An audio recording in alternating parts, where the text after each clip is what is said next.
Hello everyone, welcome to born to learn YouTube channel. ಈಗಾಗಲೇ ನಿಮಗೆ R T online application date ಬಗ್ಗೆ ಒಂದು video ಮಾಡಿ ತಿಳಿಸಿದ್ದೀನಿ. ಸೊ ಇವಾಗ ನೆರೆಹೊರೆಗಳ ಶಾಲೆಗಳ ಪಟ್ಟಿನ ಅನೌನ್ಸ್ ಮಾಡಿದ್ರೆ ಅದರ ಬಗ್ಗೆ ನಿಮಗೆ ಇನ್ಫಾರ್ಮೇಷನ್ ತಿಳಿಸ್ಕೊಡ್ತೀನಿ. ಸೊ ನಿಮಗೆ ಡಿಸ್ಕ್ರಿಪ್ಷನ್ ಬಾಕ್ಸಲ್ಲಿ ಲಿಂಕ್ ಕೊಟ್ಟಿರ್ತೀನಿ. ಆ ಲಿಂಕ್ ಮೇಲೆ ಕ್ಲಿಕ್ ಮಾಡಿ ನಿಮಗೆ ಈ ರೀತಿ ಇಂಟರ್ಫೇಸ್ ಬರುತ್ತೆ. ಇಲ್ಲಾಂದರೆ ಇಲ್ಲಿ ಫಸ್ಟ್ ಒನ್ ಇದೆಯಲ್ವಾ, ಇದನ್ನೇ ನಿಮಗೆ ಡೈರೆಕ್ಟ್ ಲಿಂಕ್ ಕೊಟ್ಟಿರ್ತೀನಿ. ನೋ ಮೈ ಸ್ಕೂಲ್ ಅಂತ ಇದೆ, neighbourhood school list for the R T 2025 ಅಂತ ಇದೆ. ಈ ಲಿಂಕ್ ಕೊಟ್ಟಿರ್ತೀನಿ. ಈ ಲಿಂಕ್ ಕ್ಲಿಕ್ ಮಾಡಿ. ಇಲ್ಲಿ ಕ್ಲಿಕ್ ಮಾಡಿದಾಗ ಈ ರೀತಿ ನಿಮಗೆ ಇಂಟರ್ಫೇಸ್ ಬರುತ್ತೆ. ಇಲ್ಲಿ ನೀವು ನಿಮ್ಮ ಡಿಸ್ಟಿಕ್ನ ಸೆಲೆಕ್ಟ್ ಮಾಡಬೇಕಾಗುತ್ತೆ. ನಿಮ್ಮ ಡಿಸ್ಟಿಕ್ ಯಾವುದಂತ ಸೆಲೆಕ್ಟ್ ಮಾಡಿ. ಸೊ ಈಗ ಒಂದು ಸೆಲೆಕ್ಟ್ ಮಾಡ್ತೀನಿ ನಾನು.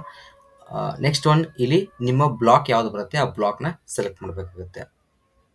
ಸೊ ಅಲ್ಲಿ ನಿಮಗೆ ಬ್ಲಾಕ್ ಒಂದು ನಿಮ್ಮ ಆಸುಪಾಸ ನಿಮ್ಮ ಊರು ಇರುತ್ತಲ್ವ, ಆ ಊರ ಪಕ್ಕದಲ್ಲಿ ಯಾವ್ದು ಬ್ಲಾಕ್ ಇರುತ್ತೆ ಆ ಬ್ಲಾಕ್ ಬರುತ್ತೆ, ಅದನ್ನು ಇಲ್ಲಿ ಸೆಲೆಕ್ಟ್ ಮಾಡಬೇಕು. ನೆಕ್ಸ್ಟ್ ಒನ್, ಇಲ್ಲಿ ನಿಮ್ಮ ಊರು ರೆವಿನ್ಯೂ ವಿಲೇಜ್ ಆಗಿದ್ದರೆ ರೆವಿನ್ಯೂ ವಿಲೇಜ್ ಅಥವಾ ಅರ್ಬನ್ ಲೋಕಲ್ ಬಾಡೀಸ್ ಆಗಿದ್ದರೆ ಅದನ್ನು ಸೆಲೆಕ್ಟ್ ಮಾಡಿ. ಇಲ್ಲಾಂದರೆ ಕಾರ್ಪೊರೇಷನ್ ವಾರ್ಡ್ಸ್ ಇದ್ದರೆ ಅದನ್ನು ನೀವು ಸೆಲೆಕ್ಟ್ ಮಾಡಬೇಕಾಗುತ್ತೆ. ನೆಕ್ಸ್ಟ್ ಒನ್, ಇಲ್ಲಿ ರೆವಿನ್ಯೂ ವಿಲೇಜ್ ಅಥವಾ ವಾರ್ಡ್ ಅಂತ ಕೊಟ್ಟಿರ್ತಾರೆ. ಇಲ್ಲಿ ನಿಮ್ಮ ಊರು ಯಾವುದಿರುತ್ತೆ ಆ ಊರು ಬಂದಿರುತ್ತೆ, ಅದನ್ನು ಇಲ್ಲಿ ಸೆಲೆಕ್ಟ್ ಮಾಡಬೇಕು. ಯಾವುದನ್ನು ಸೆಲೆಕ್ಟ್ ಮಾಡ್ತೀನಿ ನಾನು ಎಕ್ಸಾಂಪಲ್ ನಿಮಗೆ. ಅಲ್ಲಿ ಸೆಲೆಕ್ಟ್ ಮಾಡಿದ ತಕ್ಷಣ ಈ ರೀತಿ ಸ್ಕೂಲ್ ಲಿಸ್ಟ್ ಬರುತ್ತೆ. ಇಲ್ಲಿ ಗೌರ್ಮೆಂಟ್ ರೂಲ್ ಪ್ರಕಾರ ನಿಮ್ಮ ಊರಿನ ಆಸುಪಾಸು 3 ಕಿಲೋಮೀಟರ್ ಒಳಗಾಗಿ ಯಾವುದಾದ್ರೂ ಗೌರ್ಮೆಂಟ್ ಸ್ಕೂಲ್ ಇದ್ದರೆ ನಿಮಗೆ ಆರ್ ಟಿ ಇಗೆ ಅಪ್ಲೈ ಮಾಡಲಿಕ್ಕೆ ಬರಲ್ಲ. ಇದೊಂದು worst decision by government. So next one ಇನ್ನೊಂದು ಚೂಸ್ ಮಾಡ್ತೀನಿ. ಇಲ್ಲಿ ಇದು ಕೂಡ ಗೌರ್ಮೆಂಟ್ ಸ್ಕೂಲ್ ಬರ್ತದೆ. ಇಲ್ಲಿ ಮ್ಯಾನೇಜ್ಮೆಂಟ್ ಟೈಪ್ ಗೌರ್ಮೆಂಟ್ ಅಂತ ಇದೆಯಲ್ವಾ, ಗೌರ್ಮೆಂಟ್ ಅಂತ ಬರುತ್ತೆ. ಇಲ್ಲಿ ರಿಮಾರ್ಕ್ಸಲ್ಲಿ R T eligible or not eligible ಅಂತ ಇರುತ್ತೆ. ಇಲ್ಲಿ ಈ ರೀತಿ ಡಾಟ್ ಕೊಟ್ಟಿದ್ದಾರೆ ಅಂದರೆ ಇದು ಎಲಿಜಿಬಲ್ ಇಲ್ಲ ಅಂತ ಅರ್ಥ ಈ ಸ್ಕೂಲು. ಯಾಕೆ ಗೌರ್ಮೆಂಟ್ ಸ್ಕೂಲ್ ಆರ್ ಟಿಗೆ ಬರಲ್ಲ, ಆರ್ ಟಿ ಅಂಡರ್ ಬರಲ್ಲ.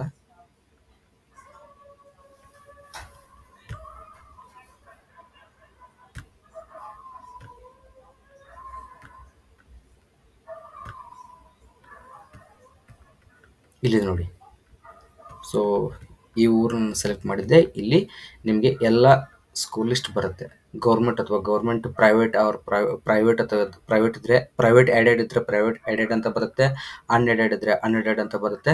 ಇಲ್ಲಿ ರಿಮಾರ್ಕ್ಸಲ್ಲಿ ಎಲಿಜಿಬಲ್ ಫಾರ್ ಆರ್ ಟಿ 2025 ಅಂತ ರಿಮಾರ್ಕಲ್ಲಿ ಇದ್ದರೆ ಮಾತ್ರ ಆ ಸ್ಕೂಲ್ ಆರ್ ಟಿಗೆ ಎಲಿಜಿಬಲ್ ಇರುತ್ತೆ. ಇಲ್ಲಾಂದರೆ ಈ ಬ್ಲ್ಯಾಂಕ್ ಅಂತ ಅಥವಾ ಈ ಡಾಟ್ ಕೊಟ್ಟಿದ್ರಲ್ವ, ಈ ರೀತಿ ಇದ್ದರೆ ಅದು ಎಲಿಜಿಬಲ್ ಇರಲ್ಲ ಅಂತ ಅರ್ಥ, ಎಲಿಜಿಬಲ್ ಇಲ್ಲ ಅಂತ ಅರ್ಥ. 1ನೇ ತರಗತಿಗೆ ಈ ಸ್ಕೂಲು, ಟೀಚರ್ಸ್ ಇದು ಸೊಸೈಟಿ ಅಂತ ಈ ಸ್ಕೂಲು ಎಲಿಜಿಬಲ್ ಇದೆ.